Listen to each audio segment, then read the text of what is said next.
En fait, ce que je veux vous dire, c'est que en réalité, c'est jamais l'argent le souci. Qu'est-ce qui vous empêche, là, aujourd'hui, de vous connecter à votre vision, de réaliser surtout votre vision? Et me répondez pas l'argent, parce que c'est pas l'argent.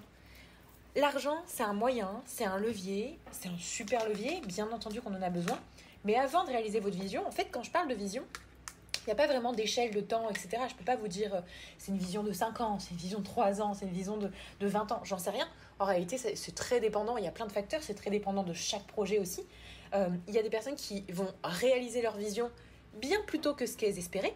J'en connais autour de moi.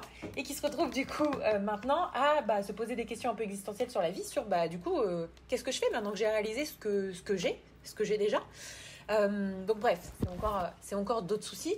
Mais ce que je veux dire par là, c'est que oui, bien entendu qu'on a besoin d'argent pour soutenir nos projets, pour soutenir cette vision-là, pour aller créer en fait de nouveaux projets, etc., porteurs. Mais avant ça, en fait, l'argent, entre guillemets, il va venir. Là, je ne suis pas en train de vous donner un discours holistique, complètement what the fuck, aller manifester avec une plume dans le cul, dans un champ en face de chez vous. Mais plutôt de vous dire que...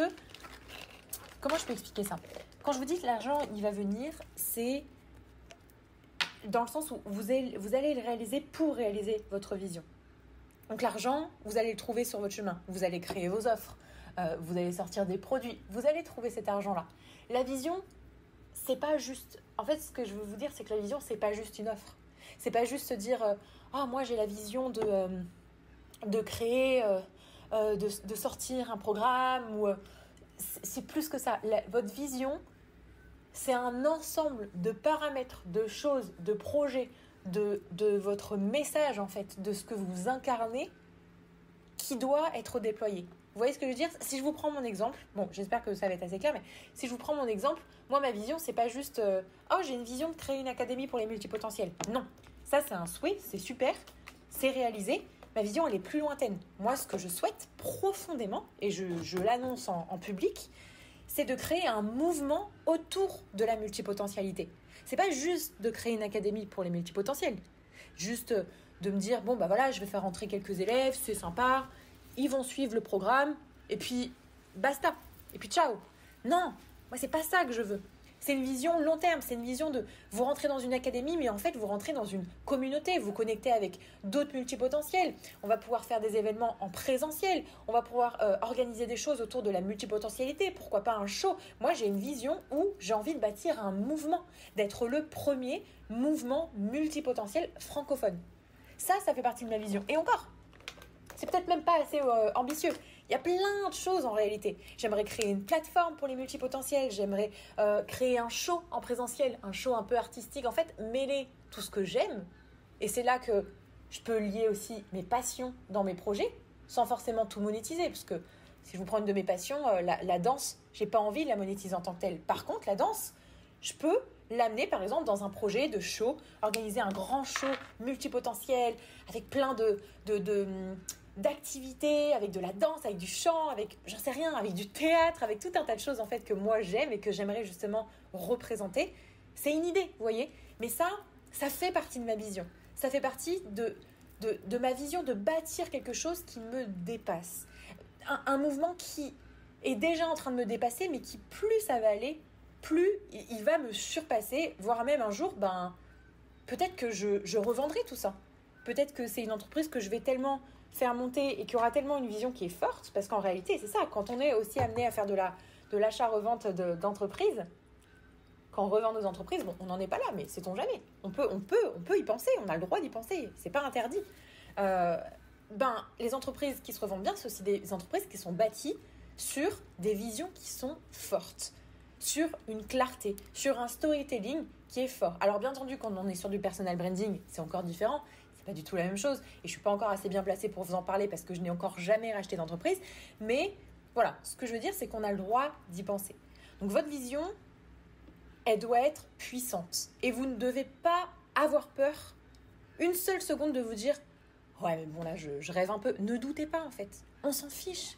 La seule personne qui vous limite, c'est vous-même. Ce n'est que vous-même.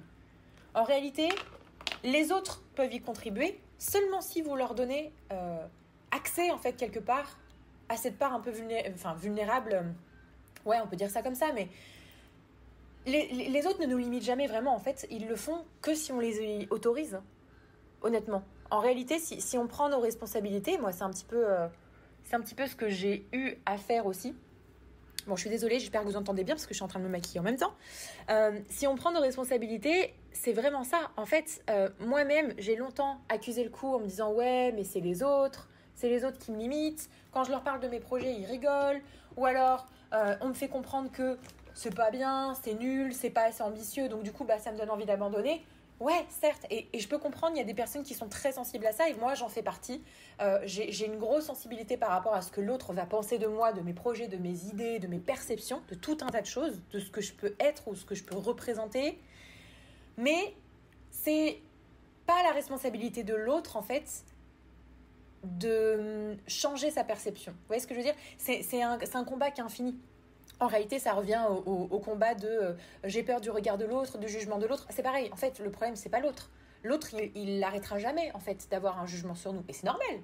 C'est normal. On a tous des jugements sur les autres. Ça serait pas honnête de dire ah, mais moi, je suis arrivée à ne plus avoir de jugement sur personne, je suis complètement sage. C'est pas vrai. On a tous des jugements sur les autres. C'est pas ça le problème. Le problème, c'est ce que nous, on en fait, comment on le perçoit et l'importance qu'on y accorde. Et l'énergie, surtout. Toute l'énergie qu'on fout dessus à du coup se limiter et à se rabâcher la même chose de ouais, peut-être que c'est nul, peut-être que c'est pas terrible mon idée, je sais pas, après tout, je devrais peut-être revoir les choses à la baisse, elle a peut-être raison, c'est peut-être trop ambitieux, je vais peut-être jamais y arriver, en même temps j'ai même pas de plan, je sais même pas comment on fait, elle a raison, puis ça te demanderait de faire ça, c'est décourageant.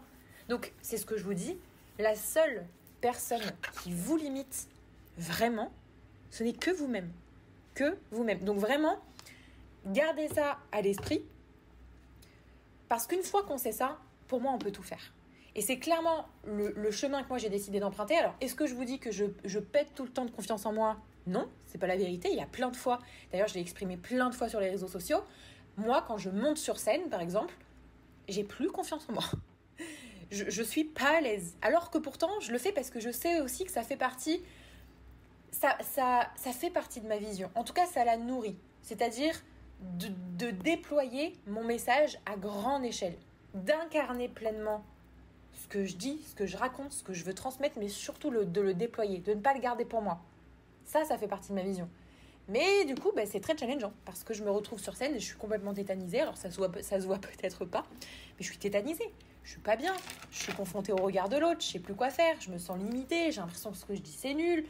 Voilà, il y a tout un tas de choses, mais est-ce que ça m'empêche pour autant ? Non, parce que je me force justement à ne pas me laisser paralyser par ça. J'ai pas envie de passer à côté de mes rêves. J'ai pas envie de me réveiller dans 10, 20 ans, et c'était pas dans si longtemps que ça finalement, en me disant putain, j'avais l'occasion de faire ça, parce qu'on sait pas, hein, les occasions, en réalité, on est tous là à dire on manifeste des opportunités, oui, très bien, mais on sait pas si ça se représentera un jour. En réalité, personne n'est sûr de ça.